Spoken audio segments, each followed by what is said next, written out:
Hello, welcome to my channel. ಈ ಒಂದು ಕತೆ ತುಂಬ ಇಂಟ್ರೆಸ್ಟಿಂಗ್ ಆಗಿದೆ. ಸ್ವಲ್ಪನೂ ಸ್ಕಿಪ್ ಮಾಡದೆ ನೋಡಿ.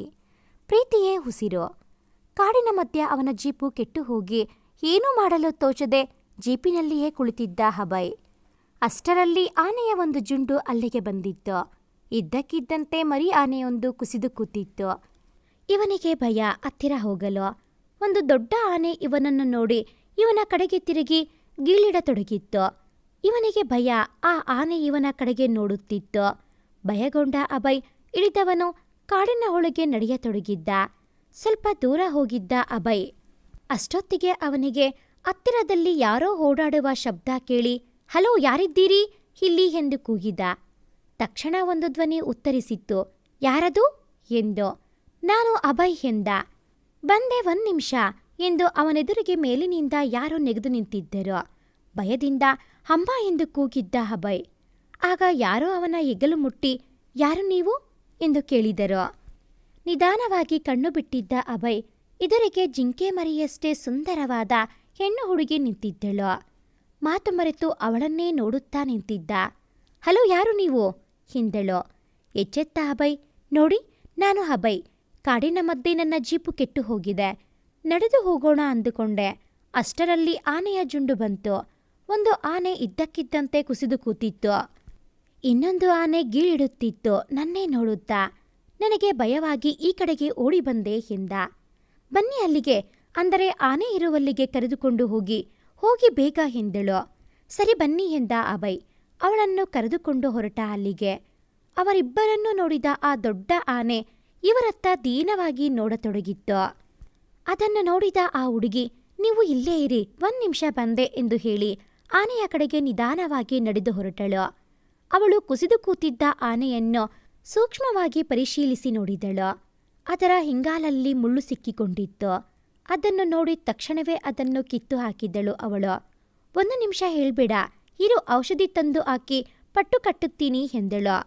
ಅಭಯ್ಗೆ ಆಶ್ಚರ್ಯ. ಅದನ್ನು ನೋಡಿ ಅವುಗಳು ಹಾಗೇ ನಿಂತವು. ಅವಳ ಮಾತು ಅರ್ಥವಾದಂತೆ ಹೋದ ಅವಳು ಕೈಯಲ್ಲಿ ಯಾವುದೋ ಎಲೆಗಳನ್ನು ಹಿಡಿದು ತನ್ನ ಕೈಗಳಿಂದ ತೀಡಿ ಆ ಎಲೆಯಿಂದ ರಸ ಬಂದಾಗ ಅದನ್ನು ಆ ಗಾಯದ ಮೇಲೆ ಹಾಕಿ ಅದೇ ಎಲೆಯನ್ನು ಅದರ ಮೇಲಿಟ್ಟು ತಾನು ಹಾಕಿದ್ದ ಸ್ಟೂಲ್ ತೆಗೆದು ಅದರಿಂದ ಪಟ್ಟಿ ಕಟ್ಟಿದ್ದಳು ಅವಳು. ಅದು ಆದ ಮೇಲೆ ಸರಿ ಹೋಗಿ ಆಯಿತು. ಆದರೂ ನಡೆಯುವಾಗ ಸ್ವಲ್ಪ ನೋಡಿಕೊಂಡು ನಡೆಯಬಾರದೆ ನೀನು ಎಂದಳು. ಅದು ಎದ್ದು ನಿಂತಿತ್ತು. ಸರಿ ಹೋಗಿ ಎಲ್ಲ ಎಂದಳು. ಜೋರಾಗಿ ಒಮ್ಮೆ ಕೂಗಿದವು. ದೊಡ್ಡ ಆನೆ ತನ್ನ ಸೊಂಡಲಿನಿಂದ ಅವಳ ತಲೆಯನ್ನು ಮುಟ್ಟಿತು. ಅವಳು ಅದರ ಸೊಂಡಿಲು ಮುಟ್ಟಿ, ಆಯಿತು, ನನ್ನ ಉಪಕಾರ ಮರೆಯಲ್ಲ ಅಂತ ಹೇಳುತ್ತಿದ್ದೀಯಾ? ಸರಿ ಬಿಡು ಎಂದ ಅವಳು. ಇನ್ನು ಹೋಗಿ ಎಂದಳು ಅವಳು. ಅವುಗಳು ಅಲ್ಲಿಂದ ಹೊರಟವು. ಅಷ್ಟರಲ್ಲಿ ಮಳೆ ಶುರುವಾಯಿತು. ಎಷ್ಟು ಜೋರಾಗಿ ಎಂದರೆ ಇಬ್ಬರೂ ಹೋಗಿ ಒಂದೆಡೆ ನಿಂತರು. ಸ್ವಲ್ಪ ಮಳೆ ಕಡಿಮೆ ಆಗುವವರೆಗೆ ಕಾಯೋಣ ಎಂದಳು. ಆಗ ಅಭಯ್, ನಿಮ್ಮ ಪರಿಚಯ ಆಗಲಿಲ್ಲ ನನಗೆ ಎಂದ. ವಸುಮತಿ ಎಂದಳು. ವಸುಮತಿ, ನಿಮ್ಮ ಹೆಸರು ನಿಮ್ಮಷ್ಟೇ ಸುಂದರವಾಗಿದೆ ಎಂದ. ಥ್ಯಾಂಕ್ ಯು ಎಂದಳು. ಹೌದು, ಈ ಕಾಡಿನಲ್ಲಿ ಏನು ಮಾಡುತ್ತಿದ್ದೀರಿ ಎಂದ. ಆನೆಗಳು ನಿಮ್ಮ ಮಾತು ಕೇಳಿದ್ದು ನೋಡಿ ನನಗೆ ಅಚ್ಚರಿಯಾಗಿದೆ. ಏನು ನಿಮ್ಮ ಗುಟ್ಟು ಎಂದ. ಏನೂ ಇಲ್ಲ ನನ್ನ ಗುಟ್ಟು ಎಂದಳು. ಅಷ್ಟರಲ್ಲಿ ಮಳೆ ಸ್ವಲ್ಪ ಕಡಿಮೆ ಆಯಿತು. ನೋಡಿ, ಹತ್ತಿರದಲ್ಲಿ ಅಂದರೆ 20 ಕಿಲೋಮೀಟರ್ ದೂರದವರೆಗೆ ಯಾವ ಜನವಾಸ ಇಲ್ಲ. ಇನ್ನೂ ನಿಮ್ಮ ಜೀಪ್ ರಿಪೇರಿ ಆಗಲು ಮೆಕ್ಯಾನಿಕ್ನ ಹೋಗಿ ಕರೆದುಕೊಂಡು ಬರಬೇಕು. ಈಗ ಮುಂಗಾರು ಮಳೆ ನಮ್ಮಲ್ಲಿ ಬಹಳ ಹೆಚ್ಚಾಗಿ ಇರುತ್ತೆ. ಈ ಸಮಯದಲ್ಲಿ ಯಾರೂ ಇಷ್ಟು ದೂರ ಕಾಡಿಗೆ ಬರೋದಿಲ್ಲ. ಸದ್ಯಕ್ಕೆ ಬನ್ನಿ, ನಮ್ಮ ಮನೆಯಲ್ಲಿ ಇರಿ. ಮಳೆ ಸ್ವಲ್ಪ ಕಡಿಮೆ ಆದ ಮೇಲೆ ನೋಡೋಣ ಎಂದವಳು. 1 ನಿಮಿಷ ಇರಿ ಎಂದವಳು ಕವರ್ ತೆಗೆದಳು ಜೇಬಿನಿಂದ. ನೋಡಿ, ಇಲ್ಲಿ ಜಿಗಣೆ ಕಾಟ ಹೆಚ್ಚು, ಜೊತೆಯಲ್ಲಿ ಕಂಬಳಿ ಹುಳುಗಳು ಇವೆ. ಹಾಗಾಗಿ ಶೂ ತೆಗೆದು ಈ ಕವರ್ ಹಾಕಿಕೊಂಡು ನಂತರ ಶೂ ಹಾಕಿಕೊಳ್ಳಿ ಎಂದಳು. ಅವಳ ಮಾತುಗಳನ್ನು ಕೇಳಿ ಅದೇ ರೀತಿಯಲ್ಲಿ ಮಾಡಿದ ಅಭಯ್. ನಂತರ ಬನ್ನಿ ಎಂದು ಮುಂದೆ ಹೋಗತೊಡಗಿದ್ದಳು. ಅವಳ ಹಿಂದೆ ಹೊರಟ ಅಭಯ್. ವಸುಮತಿ, ಈ ಕಾಡಿನಲ್ಲಿ ಏನು ಮಾಡುತ್ತಿದ್ದೀರಿ ಎಂದ. ಇದು ನಾನು ಬೆಳೆಸಿರುವ ಕಾಡು ಎಂದಳು. ವಾಟ್? ಏನು ಹೇಳುತ್ತಿದ್ದೀರಿ? ಇದೆಲ್ಲ ನೀವು ಬೆಳೆಸಿರುವುದಾ ಎಂದ. ಹೌದು ಎಂದಳು. ಹೀಗೆ ಸಾಧ್ಯ ಆಯಿತು ವಸುಮತಿ ಎಂದ. ನನ್ನ ತಂದೆ ತಾಯಿಯರ ಪ್ರೇರಣೆಯಿಂದ ಎಂದಳು. ಅಷ್ಟರಲ್ಲಿ ಅವಳ ಮನೆ ಬಂತು. ನೋಡಿದವನು ವಾವ್ ಎಂದಿದ್ದ. ಏಕೆಂದರೆ ಅವಳ ಮನೆ ಗಿಡದಲ್ಲಿ ಇತ್ತು. ಟ್ರೀ ಹೌಸ್ ಅವಳದ್ದು. ಅದರ ಸುತ್ತಲೂ ಬಣ್ಣ ಬಣ್ಣದ ಹೂವಿನ ಗಿಡಗಳು ಉಡಲ ತುಂಬ ಹೂವನ್ನು ಅರಳಿಸಿಕೊಂಡು ಸೌಂದರ್ಯವನ್ನು ಬೀರತೊಡಗಿದ್ದವು. ಅಬ್ಬಾ, ಎಂತಹ ಚೆಲುವಿನ ತಾಣವಿದು! ಮಧುರವಾದ ಸುವಾಸನೆ ಆ ಹೂಗಳಿಂದ ಬರುತ್ತಿತ್ತು. ಗಾಳಿಗೆ ಅಲ್ಲೆಲ್ಲ ಆ ವಾಸನೆ ಹರಡಿತ್ತು. ಮಧು ಹೀರಲು ಜೇನುಹುಳಗಳು, ದುಂಬಿಗಳು, ಚಿಟ್ಟೆಗಳು ಅಲ್ಲೆಲ್ಲ ಹಾರಾಡುತ್ತಿದ್ದವು. ಕೆಲವು ಪುಟ್ಟ ಪುಟ್ಟ ಅಕ್ಕಿಗಳು ಅಲ್ಲೆಲ್ಲ ಹಾರಾಡುತ್ತಿದ್ದವು. ಬನ್ನಿ ಎಂದು ಕರೆದುಕೊಂಡು ಹೋದಳು ವಸುಮತಿ. ಅವನು ಹೊರಟ. ಅವಳ ಮನೆ ಅವನಿಗೆ ಒಂದು ಅದ್ಭುತವಾಗಿ ಕಂಡಿತ್ತು. ಮೆಟ್ಟಲು ಹತ್ತಿ ಮೇಲೆ ಬಂದ. ಒಳಗೆ ಬಂದ ಅಭಯ್ ನೋಡಿದ. ಒಂದು ಮಾಡ್ರನ್ ಹೌಸ್ ಆಗಿತ್ತದು. ಕರೆಂಟ್ ಇತ್ತು. ಟಿವಿ ಮೇಲೆ wifi D2H, Italian kitchen, library, dining, 4 bedroom. ಬಹಳ ಚೆನ್ನಾಗಿ ಇತ್ತು ಮನೆ. ಬಂದವಳು ಬಟ್ಟೆಗಳನ್ನು ಕೊಟ್ಟು ಇದನ್ನು ಹಾಕಿಕೊಂಡು ಬನ್ನಿ ಎಂದು ಕಳಿಸಿದಳು. ಆ ರೂಮಿನೊಳಗೆ ಬಂದ ಅಭಯ್. ಅಟ್ಯಾಚ್ ಬಾತ್ರೂಮ್ ಕೂಡ ಇತ್ತು. ಓದವನು ಫ್ರೆಶ್ ಆಗಿ ಡ್ರೆಸ್ ಚೇಂಜ್ ಮಾಡಿಕೊಂಡು ಬಂದ ಅಭಯ್. ಅವನು ಹೊರಗೆ ಬಂದಾಗ ಅವನ ಕೈಗೆ ಕಾಫಿಯ ಮಗ್ ನೀಡಿದಳು ವಸುಮತಿ. ಬನ್ನಿ ಎಂದು ಟಾಪ್ ಫ್ಲೋರ್ಗೆ ಕರೆದುಕೊಂಡು ಹೋದಳು. ಅಲ್ಲಿಂದ ಕಾಡು ಪೂರ ಕಾಣುತ್ತಿತ್ತು. ಬಹಳ ಸುಂದರವಾದ ವ್ಯೂ ಕಂಡಿತ್ತು. ವಸುಮತಿ, ಈ ಕಾಡಿನ ಮಧ್ಯೆ ಹೀಗೆ ಇರಲು ಭಯವಾಗುವುದಿಲ್ಲವೇ ಎಂದ. ಭಯವೇಕೆ? ನಾನೆಂದೂ ಅಂಜಲಾರೆ. ಏಕೆಂದರೆ ನಾನು ಹುಟ್ಟಿ ಬೆಳೆದದ್ದು ಇಲ್ಲಿಯೇ. ಓದಲು ಹೊರಗೆ ಹೋಗಿದ್ದೆ. ಆದರೆ ಸಿಟಿಯ ಜೀವನ ಮೊದಲಿನಿಂದಲೂ ಅಷ್ಟಕ್ಕಷ್ಟೇ ನನಗೆ. ಹಾಗಾಗಿ ಓದು ಮುಗಿಯುತ್ತಿದ್ದಂತೆ ವಾಪಸ್ ಬಂದು ಬಿಟ್ಟೆ ಎಂದಳು. ಏನು ಓದಿರುವೆ ನೀನು ವಸುಮತಿ ಎಂದ. ನಾನು MBA ಮಾಡಿದ್ದೀನಿ. ಒಂದು ದೊಡ್ಡ ಕಂಪನಿಯಲ್ಲಿ ಕೆಲಸ ಮಾಡುತ್ತಿದ್ದೀನಿ. ಅದು ಕೂಡ ವರ್ಕ್ ಫ್ರಮ್ ಹೋಮ್. ತೀರಾ ಹೋಗಲೇಬೇಕು ಅಂದಾಗ ಹೋಗಿ ಮೀಟಿಂಗ್ ಅಟೆಂಡ್ ಮಾಡಿ ಬರುತ್ತೀನಿ ಎಂದಳು. ಮತ್ತೆ ಇಲ್ಲಿ ಇರುವುದು ನೀನು ಒಬ್ಳೇನಾ ಎಂದ ಅಭಯ್. ಇಲ್ಲ, ಇಲ್ಲಿ ನಾನು, ನನ್ನ ಅಪ್ಪ, ಅಮ್ಮ, ಅಣ್ಣ ಇರುತ್ತೇವೆ. ಸದ್ಯಕ್ಕೆ ಅಣ್ಣ ಇಲ್ಲಿ ಇಲ್ಲ. ಅವನು ಏರ್ಫೋರ್ಸ್ನಲ್ಲಿ ಇದ್ದಾನೆ. ಅವನು ವಿಂಗ್ ಕಮಾಂಡರ್ ಆಗಿದ್ದಾನೆ ಅಲ್ಲಿ. ಅವನ ಬಟ್ಟೆಗಳನ್ನು ಈಗ ನಿಮಗೆ ಹಾಕಲು ಕೊಟ್ಟಿದ್ದು ಎಂದಳು. ಮತ್ತೆ ಕಾಡು ನೀನು ಮಾಡಿದ್ದು ಹೇಗೆ ಎಂದ. ನನಗೆ 5 ವರ್ಷ, ಅಣ್ಣನಿಗೆ 8 ವರ್ಷ ಆಗ. ಅಪ್ಪ ಪ್ರತಿದಿನ ನಮ್ಮಿಬ್ಬರಿಂದ 5 ಗಿಡ ನೆಡೆಸುತ್ತಾ ಬಂದರು. ಒಂದು ದಿಕ್ಕಿನ ಕಡೆ ಅಣ್ಣ ನೆಟ್ಟು ಬೆಳೆದ ಕಾಡು, ಈ ಕಡೆಗೆ ನಾನು ನೆಟ್ಟು ಬೆಳೆದ ಕಾಡು. ಆಗಿನಿಂದಲೇ ನಮ್ಮ ಮನೆ ಹೀಗೆ ಮರದಲ್ಲಿ. ಇದೇ ನಮಗೆ ಬಹಳ ಪ್ರಿಯ. ಈ ವಾತಾವರಣದಲ್ಲಿ ನಮ್ಮ ಪ್ರೀತಿಯ ಉಸಿರಿದೆ. ಪ್ರತಿ ಗಿಡಗಳು ನಮಗೆ ಸ್ಪಂದಿಸುತ್ತವೆ. ನಮ್ಮೊಂದಿಗೆ ಅವು ಜೀವಿಸುತ್ತವೆ.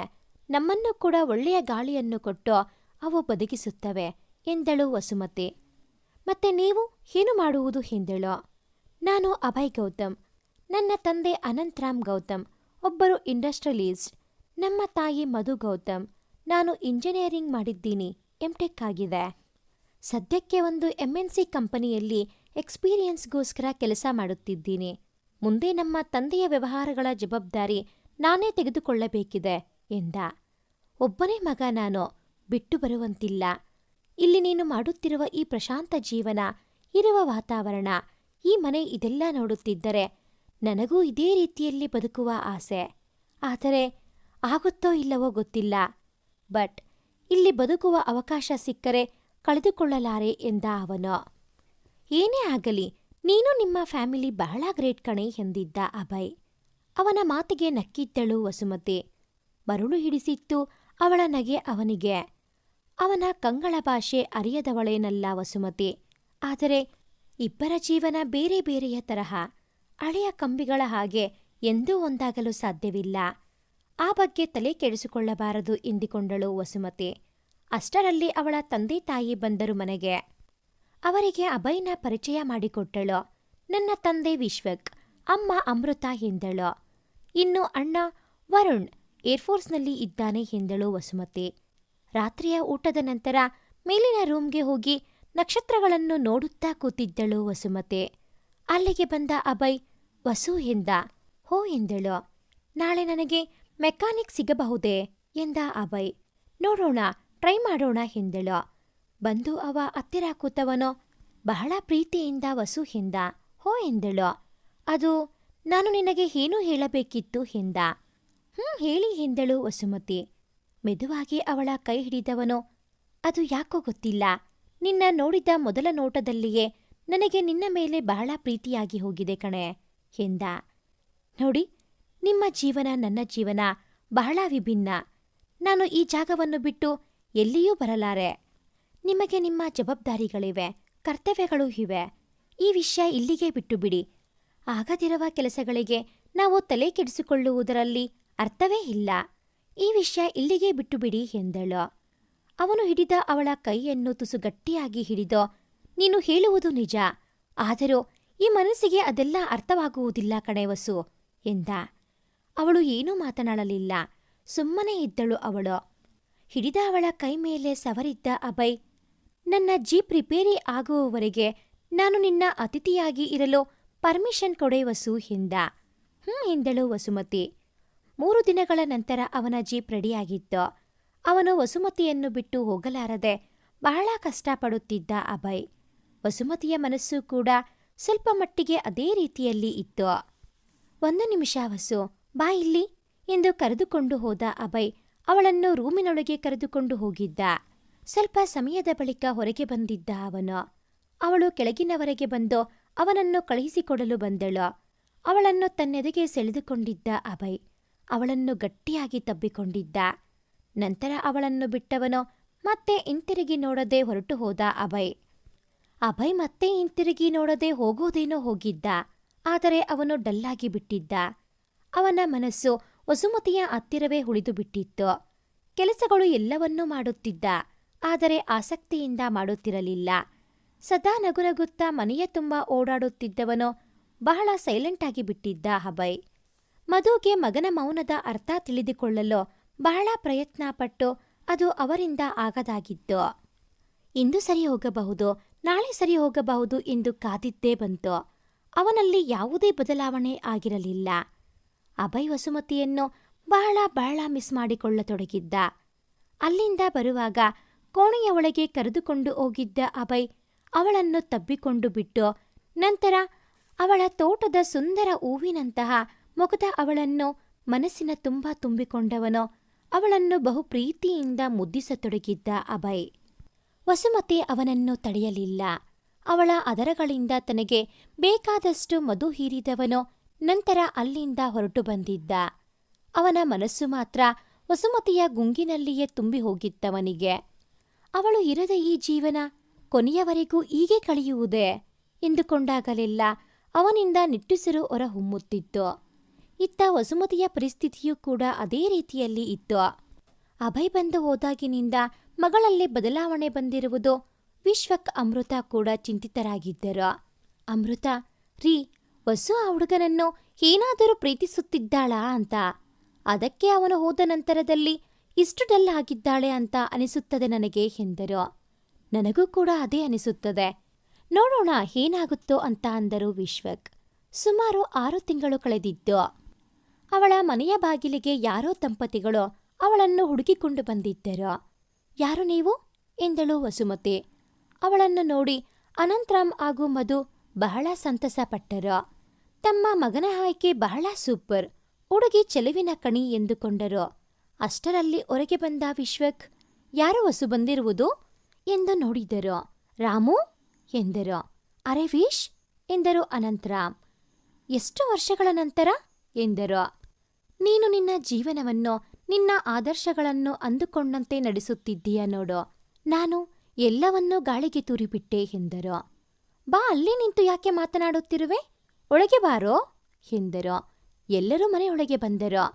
ವೀಶ್, ನನ್ನ ಶ್ರೀಮತಿ ಮಧು ಎಂದ. ಇವನು ವಿಶ್ವಕ್ ಅಂತ. ಹೈಸ್ಕೂಲ್ನಿಂದ ಕಾಲೇಜಿನವರೆಗೂ ನಾವು ಕ್ಲಾಸ್ಮೇಟ್ಗಳು, ಜೊತೆಯಲ್ಲಿ ಜೀವದ ಗೆಳೆಯರು ಎಂದು ಪರಿಚಯಿಸಿದರು ಅನಂತ್. ಇವಳು ನನ್ನ ಶ್ರೀಮತಿ ಅಮೃತ, ಇವಳು ನನ್ನ ಮಗಳು ವಸುಮತಿ. ಮಗ ವಿಂಗ್ ಕಮಾಂಡರ್ ಕಣೋ, ಏರ್ಫೋರ್ಸ್ನಲ್ಲಿ ಎಂದರು ವಿಶ್ವಕ್. ಹೋ ಗ್ರೇಟ್ ಕಣೋ ನೀನು ಎಂದ. ಅಂದ ಹಾಗೆ ವಸುಮತಿ ಏನು ಓದಿರುವುದು ಎಂದರು. ಅದಕ್ಕೆ ಅವರು, ನಾನು MBA ಮಾಡಿದ್ದೀನಿ ಅಂಕಲ್ ಎಂದಳು. ಧ್ವನಿಯೂ ಮಧುರ, ನನ್ನ ಸೊಸೆದು ಅಂದುಕೊಂಡರು ಮಧು. ಅಷ್ಟರಲ್ಲಿ ಮತ್ಯಾರೋ ಬಂದರು. ನೋಡಿ ಅಭಯ್ ಎಂದರು ವಿಶ್ವಕ್, ಅಮೃತ ಹಾಗೂ ವಸುಮತಿ. ಆಗ ಅನಂತ್, ವಿಶ್, ಅಭಯ್ ಗೊತ್ತಾ ನಿಮಗೆ ಎಂದರು ಬೇಕಂತಲೇ. ಹೂ ಕಣೋ ಎಂದರು ವಿಶ್ವಕ್. ಆಗ ಅನಂತರಾಮ್, ವಿಶ್, ಇವನು ನನ್ನ ಮಗ ಕಣೋ ಎಂದರು.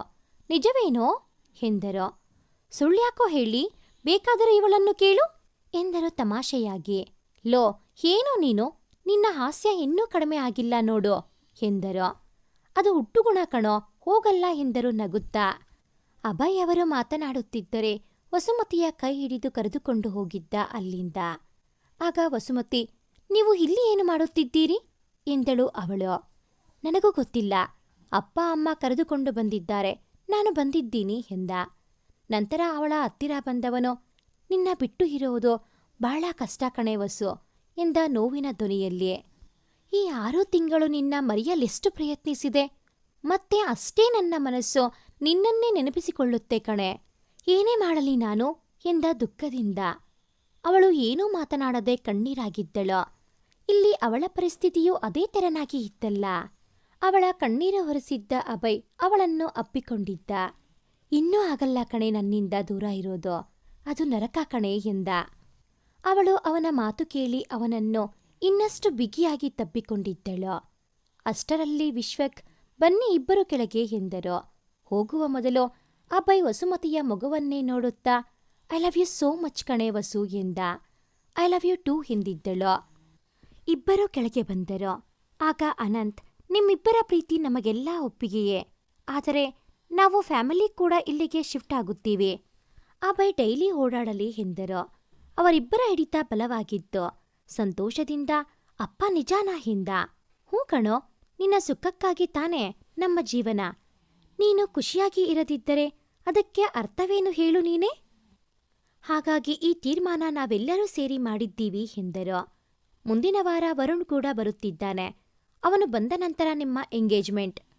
ಅವನು ಮತ್ತೆ ವಾಪಸ್ ಹೋಗೋದರಲ್ಲಿ ನಿಮ್ಮ ಮದುವೆಯನ್ನು ಮಾಡೋಣ ಎಂದರು. ಥ್ಯಾಂಕ್ಸ್ ಅಪ್ಪ ಎಂದ ಅಭಯ್ ಸಂತೋಷದಿಂದ. ವಸುಮತಿ ಬಾಯಿ ಬಿಟ್ಟು ಏನೂ ಹೇಳದಿದ್ದರೂ ಅವಳಿಗೆ ಸಂತಸವಾಗಿದೆ ಅಂತ ಅವಳ ಮುಖವೇ ಹೇಳಿತ್ತು ಅವರಿಗೆ. ಅಭಯ್ ತನ್ನವಳ ಕೈ ಹಿಡಿದು 4 ಆಶೀರ್ವಾದ ಪಡೆದರು. ತನ್ನವಳನ್ನು ನೋಡಿದವನು ಅವಳಿಗೆ ಕಣ್ಣು ಹೊಡೆದಿದ್ದ ಅಭಯ್. ಕೆಂಪು ಕೆಂಪಾಗಿದ್ದಳು ಅವಳು. ಈ ಒಂದು ಕತೆ ನಿಮಗೆ ಇಷ್ಟ ಆಗಿದ್ದಲ್ಲಿ ಪ್ಲೀಸ್ ಲೈಕ್ ಮಾಡಿ, ಶೇರ್ ಮಾಡಿ, ಹಾಗೆಯೇ ಕಾಮೆಂಟ್ ಮಾಡೋದನ್ನು ಮರಿಬೇಡಿ. Thanks for watching this video.